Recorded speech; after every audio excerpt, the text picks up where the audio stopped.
The Ape Canyon story stands out because it differs from typical Bigfoot encounters. Most reports, brief sighting, fear, escape. Ape Canyon, sustained pressure, multi-hour engagement, tactical behavior, territorial defense. The reported behavior was not predatory. It was defensive and territorial. That's important. A. Misidentified bears. Black bears can throw objects, vocalize, and walk upright briefly. But they don't coordinate. They don't maintain pressure for hours. They don't target structures. B. Psychological stress, remote isolation, exhaustion, and fear can create real experiences. But shared hallucinations that involve physical impacts on a cabin are rare. C. Unknown wildlife behavior. Some biologists suggest the possibility of rare, undocumented primate behavior, but no proof exists. Yes, just not in ways that made headlines. The Cascade Range has quietly accumulated hundreds of upright creature reports since 1924. Most go unreported publicly. Locals don't talk to reporters. They talk to each other, and the stories haven't changed much. Beck gave only a few interviews. Afterward, he refused. This is often misinterpreted as embarrassment. But people who experience genuine trauma, especially when not believed, often go silent. He lost his livelihood. He lost credibility. He lost his home. Hoaxers usually gain something. Beck gained nothing. After the infamous nighttime siege at their cabin near Mount St. Helens, the group of prospectors, led by Fred Beck, abandoned the site almost immediately. They did not attempt to reclaim the cabin. They did not attempt to retrieve any remaining supplies.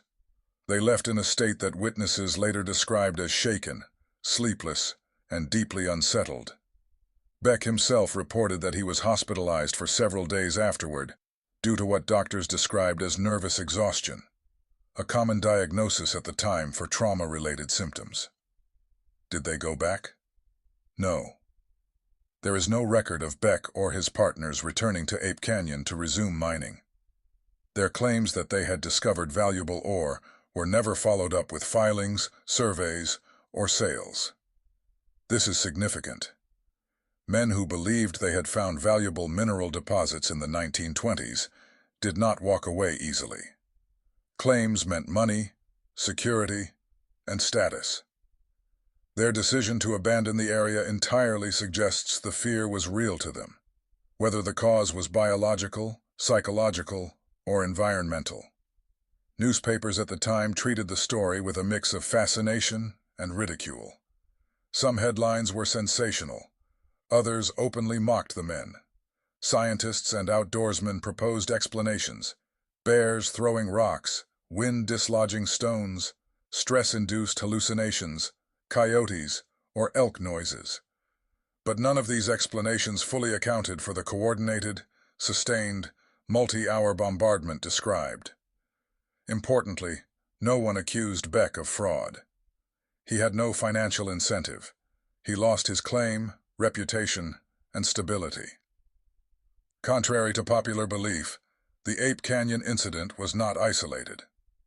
Within the next 2 decades, similar reports appeared throughout the southern Washington Cascades.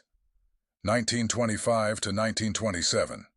Hunters reported large, upright figures watching from ridgelines, deep vocalizations echoing through ravines, heavy bipedal footsteps pacing camps at night. 1930s. Forest workers described rocks thrown toward camps, whistling or whooping sounds, large shadows moving just beyond firelight. These were not widely publicized, but they appear in ranger logs and regional outdoor magazines. In the 1920s, the U.S. Forest Service was young and underfunded. Remote wilderness reports were rarely pursued unless people were killed, major property was destroyed, criminal activity was suspected. Since no one was physically injured at Ape Canyon, the event was treated as a curiosity, not a case. Additionally, the cultural attitude of the time favored dismissal of rural claims, especially when they involved unknown animals. From the 1950s onward, The incident became a touchstone for early Sasquatch researchers. Several informal expeditions attempted to locate the original site. None found physical remains of the cabin, but they did document repeated vocalizations, wood knocks, footprint reports, feelings of being watched. Sudden silence of wildlife critics say, this is expectation bias. Supporters argue the behavior mirrors what Beck described: avoidance, intimidation, not attack.